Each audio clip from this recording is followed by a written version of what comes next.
네, 전도서 강의 두 번째 날 주제 중에 행복에 대해서 다루도록 하겠습니다. 행복은 7장에서 9장에 나와 있는데요. 물론 다른 장에도 있는데 주로 7장에서 9장까지 있습니다. 첫 번째 타이틀부터가 좀 받아들이기 힘들죠. 거부감이 좀 들기도 하는데요. 행복도 헛된 것이다 이 말인데요. 제가 그 첫 시간에 그 말씀드렸죠. 헛되다는 말의 정의가 뭔가 했는데 그것이 cannot control 이라는 거죠. 그러니까 meaningless가 아니라는 거예요.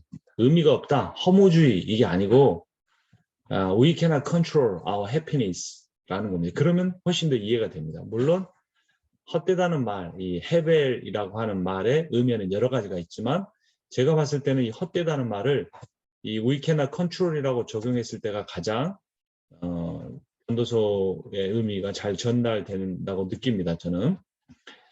자, 전도서 2장 2절에 보면 내가 웃음에 관하여 말하여 이르기를 그것은 미친 것이라 하였고 희락에 대하여 이르기를 이것이 무슨 소용이 있는가 하였노라. 자, 이 구절도 정답은 아니에요. 정답은 아닌데 현실적인 면에서 이상적인 정답은 아니지만 현실적인 정답이긴 하다는 거예요. 웃는다고 인생이 계속 웃기만 되는 것이 아니다라는 거죠. 금방 또 슬픔이 찾아오는 눈물 흘릴 때가 있어요. 그래서 미친 것이다. 너무 극단적인 표현이고 희락에 대하여 말하기도 이게 무슨 소용이 있는가. 그리고 결국 웃음이나 희락에 대해서 이런 표현을 하는 거는 뭐냐면 이게 끝까지 가지는 않는다는 거예요. 언젠가는 그게 사라질 수 있고 또 우리가 웃고 살고 기뻐하면서 살 수 있는 그런 삶이 되도록 we cannot control our life라는 거죠. 이 행복에 대해서 그러니까 첫 번째는 헛되다. 우리가 행복을 조정할 수 없다. 대화할 수 없다라는 거죠. 원하는 때 얻고 원하지 않을 때 얻지 않고 이렇게 할 수 없다라는 게 전도서 기자의 첫 번째 의견이고요. 자, 행복을 얻을 수 있다는 수단에 대해서는 뭐라고 말하는지 보면 돈, 사치, 쾌락, 이성, 종, 노동력 이게 대해서는 다 아니다라고 말해요. 그래서 우리가 전도서 1장에 봤죠? 내가 돈은 금은 부하를 다 가져봤고 뭐 금으로 계단을 만들었고 즐거움을 다 누려봤고 종도 다 사고 팔았고 그 종이 종을 낳게 하고 뭐 여자음으로 남자로서는 처첩을 얼마를 거느리고 이랬는데 다 헛되다 그랬어요. 이런 것들은 결코 행복을 얻을 수 있다고 생각하는 수단이 못 된다라는 거예요. 근데 그 말을 왜 굳이 길게 했을까? 그 이유는 그 당시에 그 하나님 믿는다고 하는 사람들이나 오늘날 2차 독자인 우리들 크리스찬들이나 다 실제의 삶에서는 행복을 어디서 얻고 있느냐? 여기서 얻는다는 거예요. 돈을 많이 버는 데서, 자기가 원하는 비싼 명품을 사는 데서, 또 쾌락을 얻는 데서, 오락을 하는 데서, 또 자기 마음의 이상형에 있는 이성을 사귀면서, 또 다른 사람을 종으로 부린, 요즘은 종 노예 제도는 없지만 그 사람들의 서비스를 받는, 고급 서비스를 받는 모든 것들, 이런 것들이 행복의 수단이라고 생각하고 살아가고 있기 때문에 그거를 먼저 인정해야 돼. 앞서서 앞 시간에 말씀드렸지만 죄란 탐욕이나 욕심으로 실패하는 게 아니에요. 죄란 감추는 겁니다. 그래서 믿음의 삶이란 또 성화란 죄를 안 짓는 게 아니고 죄 짓는 자신을 벌거벗겨 드러내는 거예요. 이게 성화예요. 근데 성화를 인간이 마치 자기가 노력하고 중연불하듯이 막 새벽 기도를 다니고 막 성경을 중요 성경 구절을 암송하면 자기라는 존재가 거룩해지고 죄를 싫어하게 되는 존재가 되는 것처럼 착각하는 거예요. 그거는 도를 닦는 거예요. 도를. 그래서 하나님을 오히려 대적하는 겁니다. 내가 하나님이 되려고 하는 하나님의 거룩을. 우리가 그렇게 될 수 없는 존재임을 인정하고 자기가 얼마나 죄악된지, 얼마나 쾌락을 좋아하는지, 얼마나 돈을 좋아하는지 이것을 그런 자기의 존재 자체를 벌거벗겨 내는 거예요. 다른 사람한테 벌거벗겨 내 보이기 전에 자기 자신이 인지하고 인정하고 하나님 앞에 고백하고 엎드려지는 것이에요. 그게 칭의고 그게 반복되는 게 성화고. 그래서 결국 우리는 나라는 존재는 하나님과 단절된 상태에서는 절대로 성화가 될 수 없고 그 빛이 비출수록 그 어두운 방에 그 더러운 오물이 잘 드러나는 것처럼 자기 죄가 더 발가벗겨져서 더 죄인임을 인정하게 되는 거죠. 자, 그래서 그런 이중적인 삶이 있기 때문에 솔로몬이 이런 것들 내가 다 해봤는데 이거 가지고 행복 얻을 수 없어라고 단정을 하는 거죠. 그러면 솔로몬이 말하는 그 행복은 어디에서 오는 것인가? 이거 뭐냐면 먹고 마시고 즐기는 일상이다라는 겁니다. 전도서 2장 24절에 사람이 먹고 마시며 수고하는 것보다 그의 마음을 더 기쁘게 하는 것은 없나니 내가 이것도 본즉 하나님의 손에서 나오는 것이로다. 또 자신의 일을 즐거워하는 겁니다. 전도서 3장 22절 그러므로 나는 사람이 자기 일에 즐거워하는 것보다 더 나은 것이 없음을 보았나니 이는 그것이 그의 몫이기 때문이라. 그의 뒤에 일어날 일이 무엇인지를 보게 하려고 그를 도로 데리고 올 자가 누구이랴. 자, 여기서 먹고 마시는 거, 고급스러운 거 먹는다 이런 게 아닙니다. 많이 먹는다 이것도 아닌 겁니다. 비싼 거 마신다 이것도 아닙니다. 그냥 아주 일상에서 평범하게 내가 오늘 하루 먹을 수 있구나. 내가 오늘 그 마실 수 있구나. 수고할 수 있구나. 이거면 충분하다는 거예요. 이게 많아지면 안 돼. 그러면 이게 돈이 되고 사치와 쾌락이 되는 거죠. 그거와 대조되는 개념을 말하는 거니까. 그리고 자기 일에 즐거워한다 이 말은 다른 사람이 보기에 괜찮은 일을 한다 이런 의미가 아니에요. 잘 산다는 게 무슨 말입니까? 원래는 사이좋게 지내다라는 의미예요. 근데 현대사회는 잘 산다는 말을 부자가 된다 이렇게 그런 의미로 바꿔버렸죠. 그 좋은 직장이다. 이게 무슨 의미입니까? 사회에 기여하고 정의를 실현하고 어려운 사람 도와준 직장을 좋은 직장이라고 합니까? 아니죠. 연봉을 많이 주는 직장을 좋은 직장이라고.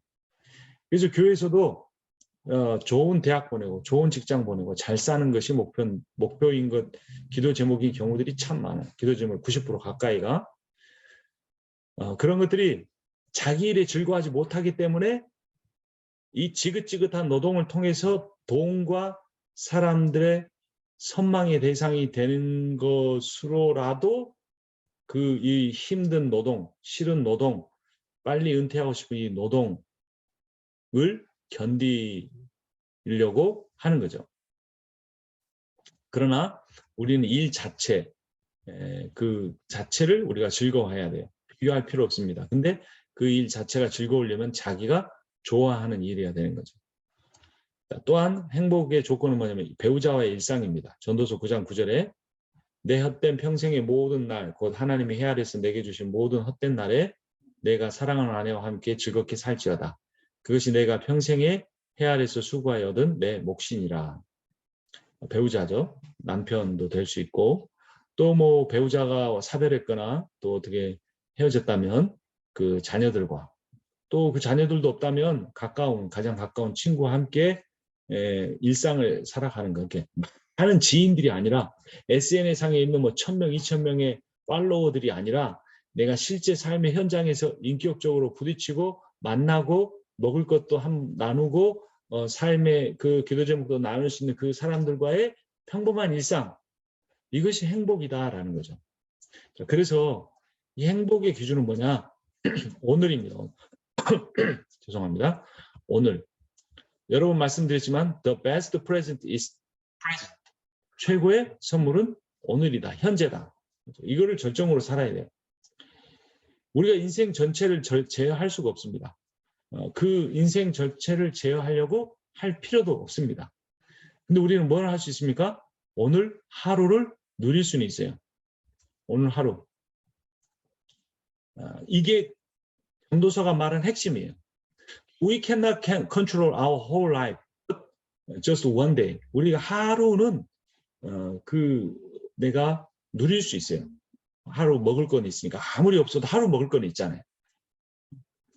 그리고 내가 뭐 몇 년 뒤를 보장할 수는 없지만 내 가족에게, 내 친구에게 내 시간을 오늘 하루만큼 내줄 수도 있죠. 그래서 오늘 누린 하루가 뭐요? 인생이다. 오늘 행복을 내일로 미루지 마라. 내일 일은 아무도 알 수가 없기 때문이다. 전도서 11장 8절이 그런 메시지를 줍니다. 사람이 여러 해를 살면 항상 즐거워할지로다. 그러나 캄캄한 날들이 많으리니 그 날들을 생각할지로다. 다가올 일은 다 헛되도다. 자, 그러니까 이게 무슨 말입니까? 내년 비를 보장할 수 있다 없다? 보장할 수가 없다라는 거예요.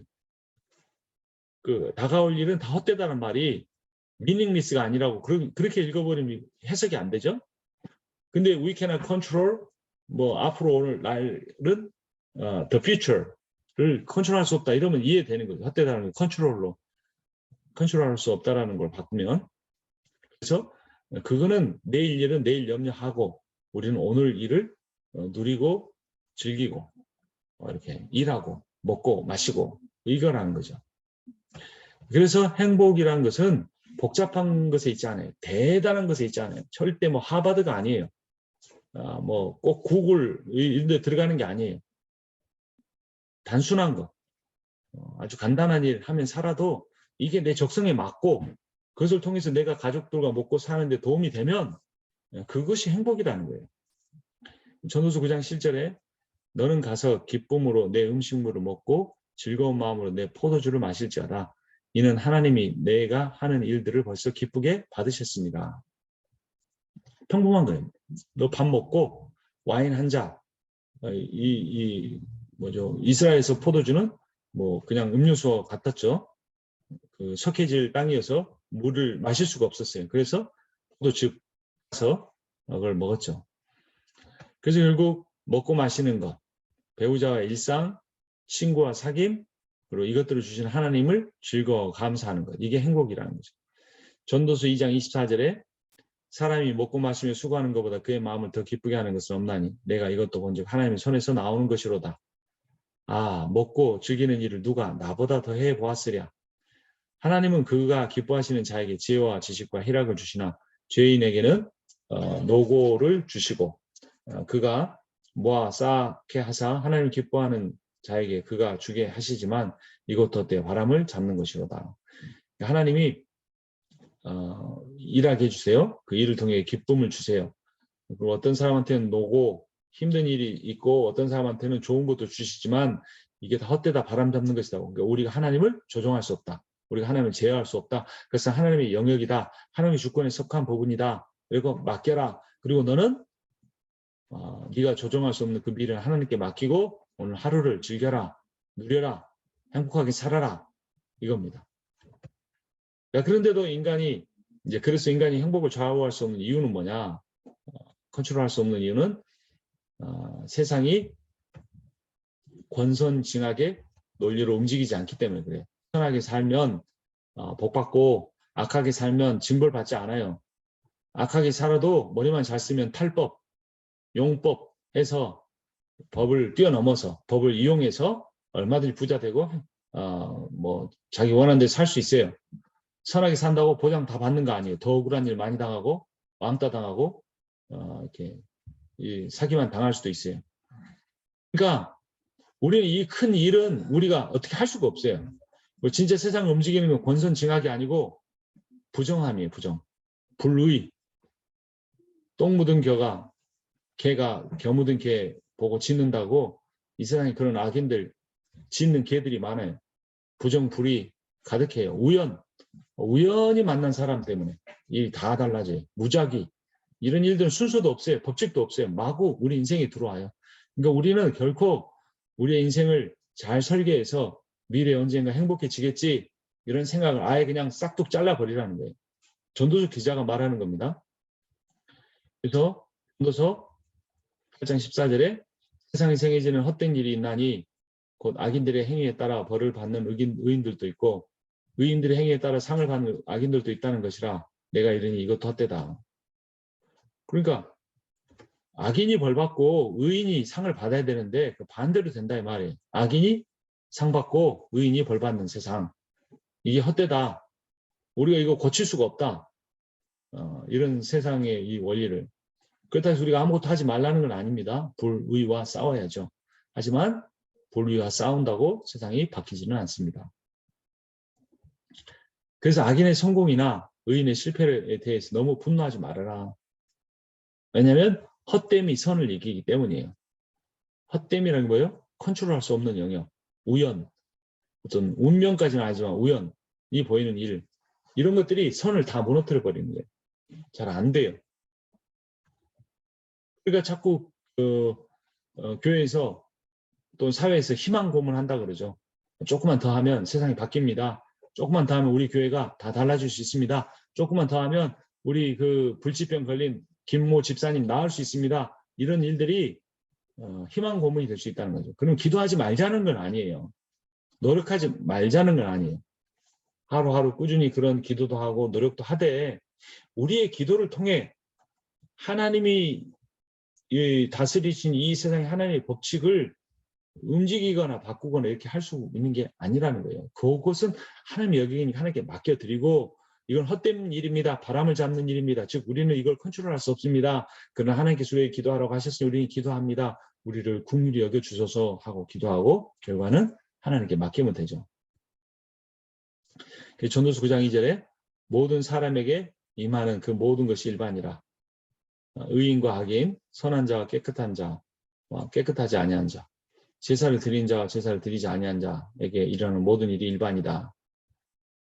자, 이걸 보면 이게 밑에 구절이 또 있는데 반복이 되네요. 여기 이 부분 지워버리고 이걸 읽기는 했지만 먼저 제목을 보면 종교 행위가 행복과 운명을 좌우하지 못해요. 전도서 9장 2절 다시 한번 보면 모두가 같은 운명을 타고났다. 의인이나 악인이나 착한 사람이 나쁜 사람이나 깨끗한 사람이 더러운 사람이나 제사를 드린 사람이나 드리지 않는 사람이 다 같은 운명을 타고났다.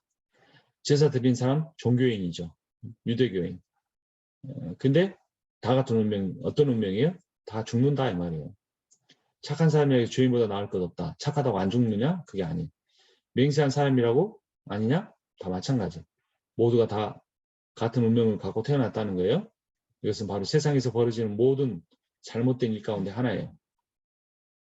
더욱이 사람들은 마음에 사악과 광증을 품고 살다가 결국에는 죽고 만다. 이게 이제 전도서 9장 3절의 말씀이었는데요. 그러니까 결국 운명은 똑같다는 거죠. 다 죽는다.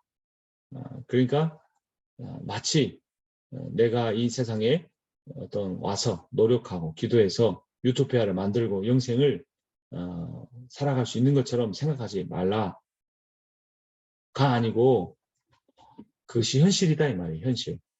그것이 현실이니까 그 현실을 깨달아라. 왜냐하면 그 현실이란 걸 모르면 이상만 품고 살면 계속해서 그 현실에 부딪힌단 말이에요. 근데 결국은 처음에는 뜨겁다가 나중에 식어버리고 처음에 하나님을 위해서 목숨 바치려고 하다가 하나님 부인하고 교회를 부정하고 떠나는 이유가 바로 이거예요. 현실을 직시하지 않고 이상만 머리에 가득 채웠다가 현실과 부딪혀서 박살이 나는 거죠. 그런데 전도서를 읽으면 이제 끝을 보는 거예요. 끝에. 이 끝도 인간의 그 인성의 바닥을 다 보는 거예요. 수천 년을 살아 내려온 인류의 역사에 반복되는 그 핵심 주제를 꿰뚫어 보고 나서 인간이 이렇구나. 인생이 이렇구나. 우리가 조절할 수 없구나. 제어할 수 없구나. 인간 악하구나. 이기적이구나. 다 이걸 보고 믿는 사람 믿지 않는 사람 다 똑같구나. 이걸 알고 나면은 시험 받지 않죠. 거기 그런 타락한 세상이나 사회나 가정이나 교회 정의하며 살라는 게 아니라 현실을 잘 봐야 한다는 겁니다. 현실을 보고 나면 그 다음에 하나님 주신 답이 얼마나 귀한 것인가를 알게 되죠. 자, 행복과 지혜는 역설적인데요. 행복과 지혜가 연결되어 있는 부분이기도 한데 행복이라는 것에 대해서 어떤 행복한 삶입니까? 죽음과 삶을 보면 전도서 7장에 죽는 날이 태어나는 날보다 더 중요하다. 정말 그런가요? 초상집에 가는 것이 잔치집에 가는 것보다 더 낫다. 살아있는 사람, 왜냐하면 살아있는 사람은 누구나 죽는다는 걸 명심해야 하기 때문이다. 세 번역으로 보고 있습니다. 4절, 지혜로운 사람의 마음은 초상집에 가 있고 어리석은 사람의 마음은 잔치집에 가 있다. 다 이건 뭐하고 연결되는 거죠? 죽음이에요. 죽음. 인간이 결론은 다 죽음이다 라는 거예요. 죽음을 더 깊게 묵상하는 것이 진정한 행복을 깨닫는 길이다. 아니면 어느 날 갑자기 죽지 않는 것처럼 계속 살다가 죽음 앞에 딱 맞닥뜨렸을 때 모든 믿음이 다 허물어지고 이제까지 행복이라고 생각했던 것조차 다 사라질 수 있으니까. 하지만 인간은 결국 죽는 존재라는 걸 먼저 알고 있으면 그 현실에 대한 직시로부터 인간의 진정한 행복이란 뭐 돈을 많이 벌거나 명예를 쌓거나 이런 게 아니라는 거예요. 죽으라고 정말 그렇게 해서 다 모아봤자 너도 죽어. 그럼 뭐 후회되느냐? 지나온 날들, 하루하루 일상, 아이들 커가는 거 못 보고 아이들 사춘기 지나기 전에 고민 못 들어주고 그게 여한이죠. 살지 못했던 거. 그런데 인간은 결국 죽고 마는 존재라는 걸 생각하면 명예도 부도 권세도 다 쓸모없고 나의 가까운 사람들 그 사람들 잘 섬기고 사랑하고 이해하고 대화하고 같이 춤추고 노래하고 이렇게 사는 것이 훨씬 더 중요했구나 를 알 수 있어요. 어디를 자주 가야지 알아요? 초상집에 자주 다녀야 돼. 그래 초상집에. 그 사람들을 위로하기 위해서 초상집에 가는 게 아니라 이 어리석은 내가 지혜를 깨닫기 위해서 초상집에 가야 돼요.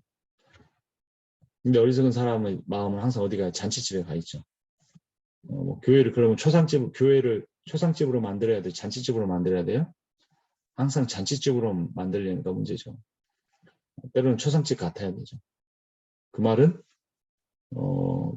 그 죽음에 대해서 늘 묵상하는 교회, 죽음을 인정하면서 사는 교회, 내가 내일 죽는다면 오늘을 어떻게 살 것인가라는 이런 페르페 디엠의 기준을 가지고 사는 그런 교회가 돼야죠. 또 슬픔이 웃음보다 나은 것은 뭐냐? 또 얼굴을 7장 3절에 얼굴을 어둡게 하는 근심이 마음에 유익하다. 이거 정말 성경의 내용과 반대예요. 다른 성경과. 자, 어리석은 사람의 웃음소리는 가마솥 밑에서 가시나무 타는 소리와 같다. 이 또한 헛되다. 막 깔깔깔깔 웃는데 이야 예수 믿으니까 저렇게 즐겁구나. 이게 아니라 가시나무 터는 소리, 멸망의 길로 떨어지는 그 불태워지는 소리 같다는 게 얼마나 무서운 표현입니까? 그러니까 세상에 돌아가는 걸 제대로 못 보니까 자기가 보고 싶은 뭐 보고 그러니까 세상이 우습게 보이는 거죠. 세상에 대부분의 사람들은 굶어 죽어가고 있는 사람들이 많고 전쟁에 고통받는 사람들이 있고 독재자의 그늘 앞에 경찰에 끌려가서 고문당하고 구타당하는 사람들이 많고 그런 사람들이 많다는 거죠. 그래서 인생을 제대로 보려면 웃음보다는 슬픔이에요. 우는 자들과 함께하는 거죠. 그럼에도 불구하고 우리가 계속 그러다 보면 우울증 걸릴까 어쩔지 모르지만 어쨌든 전도서 기자는 현실을 직시하라 이렇게 이야기를 합니다. 칭찬과 책망 중에 뭐가 더 나은가? 5절에 보니까 7장 5절 지혜로운 사람의 책망을 듣는 것이 어리석은 사람의 노래를 듣는 것보다 낫다. 책망 들어야 돼요. 물론 어리석은 사람으로부터 받는 책망이 아니라 지혜로운 사람부터 받는 책망이긴 해요. 자, 일을 시작할 때보다 일을 끝낼 때가 더 좋다. 죽을 때가 태어날 때보다 더 좋다. 자만할 때보다 참을 때가 더 낫다. 자기가 잘난 게 있어서 자만하는 것보다 자기가 어떤 부끄러운 면에서 참는 게 훨씬 더 낫다는 거죠. 인간은 결국 다 끝이 있고 죽는 것이기에 새옹지마와 같은 화무 11옹 같은 그런 어떤 칭찬과 인정과 웃음에 팔려있다. 인생이 어느 날 갑자기 끝날 수 있다라는 겁니다. 그래서 행복은 어디서 오는가? 중용에서 온다. 마찬가지로 구원도 중용에서 온다. 중용은 뭐예요? 무엇이든지 지나쳐서 좋을 것이 없다라는 것이죠. 중용입니다. 지나친 것은 모자란 것보다 나을 것이 없다. 그러니까 지나치려면, 오버되려면 차라리 모자란 게 더 낫다는 거예요. 근데 뭐 지나치지만 않는다면 모자란 것보다는 뭐가 나아요? 딱 어느 정도 찬 거, 어느 정도 찬 거, 중용이 좋다는 겁니다. 자, 그리스도인이 추구해야 할 것은 인간의 기준에서 결정한 선, 정의, 종교, 덕이 아니에요. 자, 여기 보세요. 전도서 7장 16절에 그러니 너무 의롭게 살지도 말고 너무 슬기롭게 살지도 말아라. 이런 말씀이 성경에 있습니다. 성경이 대부분 의롭게 살아라 이건데 너무라는 말이 붙었어요. 너무 의롭게 살지 마라. 오버하지 마라. 지나치지 마라. 차라리 모자란 게 낫다. 너무 슬기롭게 너무 지혜롭게 살려고 하지도 말아라. 왜 스스로 망치려고 하느냐.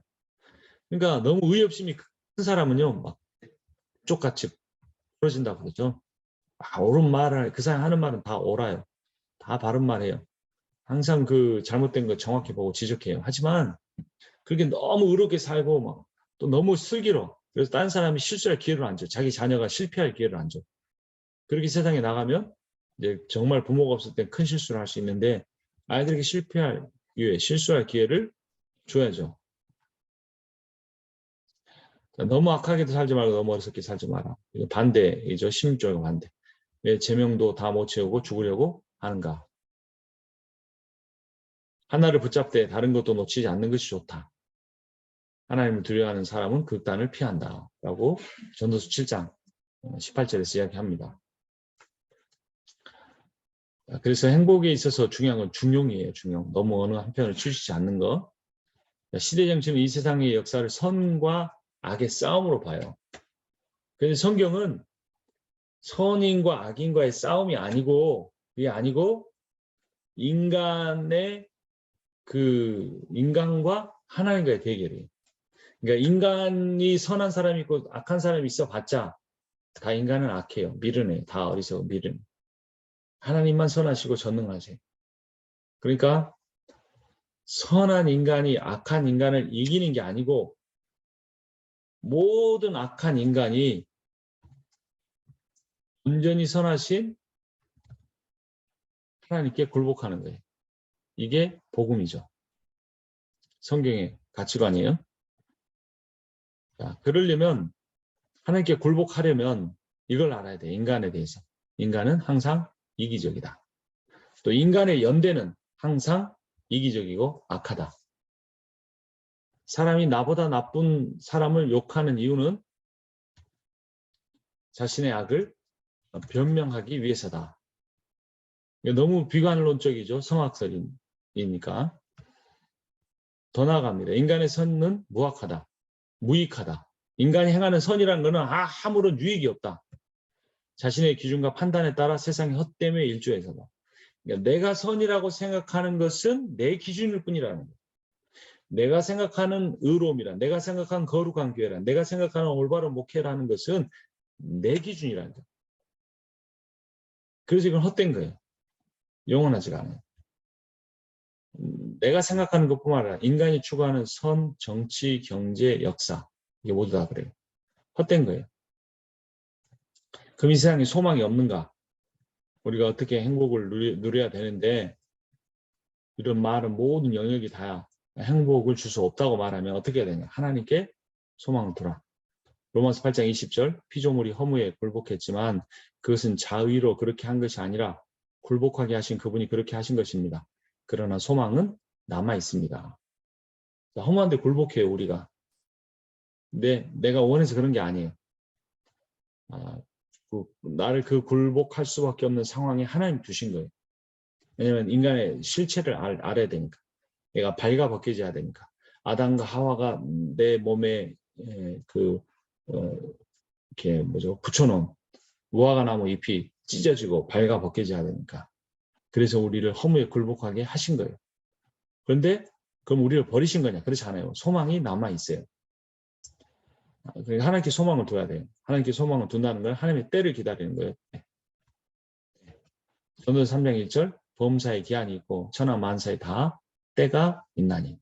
11절 하나님 모든 것을 지으시되 때를 따라 아름답게 하셨고. 그러니까 이 천하 만사의 때나 하나님이 아름답게 하신 때나 똑같은 거죠. 그 대신 강조를 그냥 천하와 하나님으로 이렇게 단어만 바꾼 건데 또 사람들에게 영혼을 사모하는 마음을 주셨느니라. 그러나 하나님이 하시는 일의 시종을 사람으로 측량할 수 없게 하셨도다. 사람마다 먹고 마시는 것과 수고함으로 낙을 누리는 그것이 하나님의 선물인 줄도 또한 알았도다. 그래서 우리가 진정 행복을 위해서 하나님께 소망을 둬야 되는데 그 하나님께 소망을 둔다고 해서 하나님 우리에게 다 은혜 주시고 깨닫게 해주시고 능력을 주시는 건 아니에요. 기다리게 하실 때가 참 많아요. 근데 우리가 그 기다릴 때 우리가 마음의 중심에 될 때 천하 만사에도 다 하나님의 때가 있고 하나님께서 그 때가 언제 어떻게 이루어질지를 가장 정확하게 허용하시고 그 모든 순간이 가장 아름답게 하신다 이 말이에요. 그래서 우리가 하나님이 하시는 이 시종, 시작과 끝을 우리가 측량할 수 없어요. 이 말은 측량할 수 없다는 말이 we cannot control. 어떻게 보면 우리가 컨트롤할 수 없다. 하나님 컨트롤 하려고 하는 것을 현대 기독교에서 믿음이라고 하죠. 기도를 통해 하나님 보좌를 흔드는 거, 하나님 계획을 바꾸게 하는 그게 아니에요. 자, 13절 사람마다 먹고 마시는 것과 수고함으로 낙을 누리는 그것이 하나님의 선물인 줄 알았도다. 하나님 조정하려고 하지 말고 그 아이비리그 꼭 가려고 하지 말고 꼭 서울대 가려고 하지 말고 그냥 먹고 마시고 수고하면서 낙을 누리는 거 이게 하나님의 선물이니까 하나님이 우리에게 주신 확실한 건 그거니까 너무 그 하나님이 하신 계획을 보려고 막 하려고 하지 말라는 거죠. 하나님의 때를 기다린다는 것은 하나님의 주권을 인정하는 거고 하나님의 주권을 인정한다는 것은 하나님을 경외하는 거예요. 14절 하나님께서 생각하시는 모든 것은 영원히 있을 것이라 그 위에 더할 수도 없고 그것에서 덜 할 수도 더하기도 못하고 빼기도 못하는 그냥 하나님 하신 그대로 도와야 돼. 그렇게 하신 이유가 뭐냐? 사람들이 그 하나님 앞에서 하나님을 경외하게 하려 하십니다. 라는 겁니다. 그래서 진정한 행복은 하나님의 때를 기다리는 거고 그래서 하나님을 경외하는 하나님의 주권을 인정하는 거예요. 우리가 하나님의 진리를 말하면서도 자기 나라의 문화, 윤리, 법, 정치 제도를 그 다른 나라의 그것들보다 더 위에 둬요. 다른 나라의 것을 파괴해요. 다른 나라의 것을 판단해요. 이게 서구 기독교 제국주의 국가들의 잘못이었어요. 그러니까 자기들 먼저 믿었다고 해서 자기 나라의 역사와 문화가 법이 다 성경적인 건 아닐 수 있어요. 근데 그렇다고 생각하고 그거를 다 뜯어 고치려고 한 거죠. 다른 나라의 것을.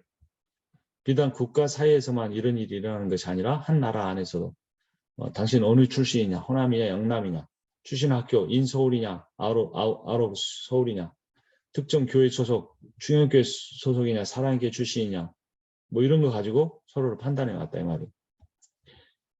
그리고 이 하나님에 대한 이런 신앙이 뜨거워질수록 보수화되거나 진보적이 될수록 하나님을 절대시 할수록 배타적이고 비판적이고 고립적이 되어 왔어요. 참 아이러니한 거죠. 더 겸손해지고 수용적이고 관계적이 돼야 되는데 신앙이 뜨거워지고 보수가 되고 또 하나님을 절대시할수록 이런 역효과가 나타났다는 겁니다. 인간의 자기중심적인 비전, 열심, 열정, 노력이 헛되다는 걸 알고 깨닫고 인정해야 돼. 발가 벗겨져야 돼. 자, 전도자가 말하는 헛됨이라는 것은 결국 나라는 소유격, 2인칭 단수 소유격이 붙었을 때의 헛됨이에요. 선이 헛된 게 아니라 나의 선, 내가 생각하는 선이 헛된 거예요. 의라는 게 나쁜 게 아니라 나의 의, 내가 생각하는 의, 내 열심, 나의 노력, 나의 노동, 나의 관점이 헛되다는 거예요. 노동이 다 악하다는 게 아니라 나의 노동이 문제라는 거예요. 나라는 수식어가 붙을 때 내가 가지고 있는 경험과 내가 가지고 있는 잘못된 판단은 다 거기에 집어넣기 때문에 그렇게 내 생각과 관점이 주입된 노동이 헛되다. 컨트롤할 수 없다. 옳은 길로 못 간다.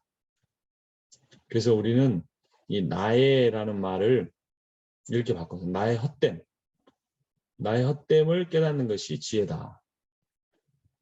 그러면 헛된 걸 깨달았으면 자기 헛된 건데 헛된 게 어떻게 지혜가 될 수 있는가? 근데 인간은 다 헛됐기 때문에 그 헛됐다는 사실을 깨닫는 거, 인정하는 것이 진짜 지혜인 게 맞는 거예요.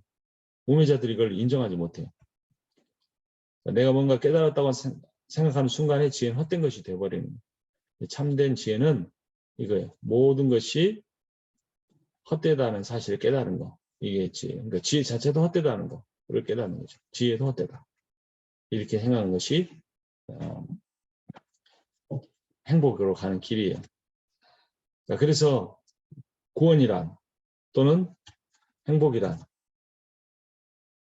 나로부터 벗어나는 것이다. 내가 교조적으로 알고 있는 내용하고 복음하고 절대시하지 말라는 말이에요. 동일시하지 말라는 거예요.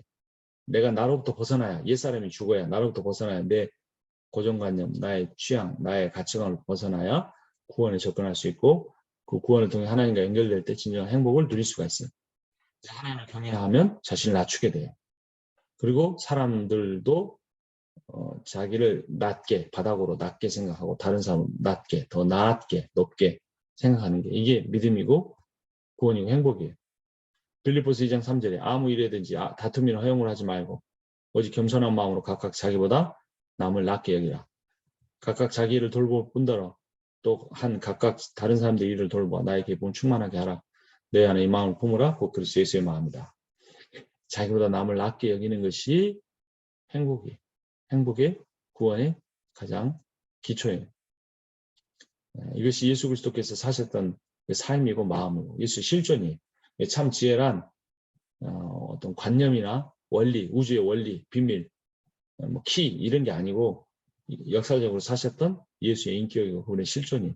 그래서 우리도 이 지혜에 대해서 배우지만 행복에 대해서 배우지만 정말 진정한 행복은 우리의 삶의 실존을 통해 드러내야 하는 거죠.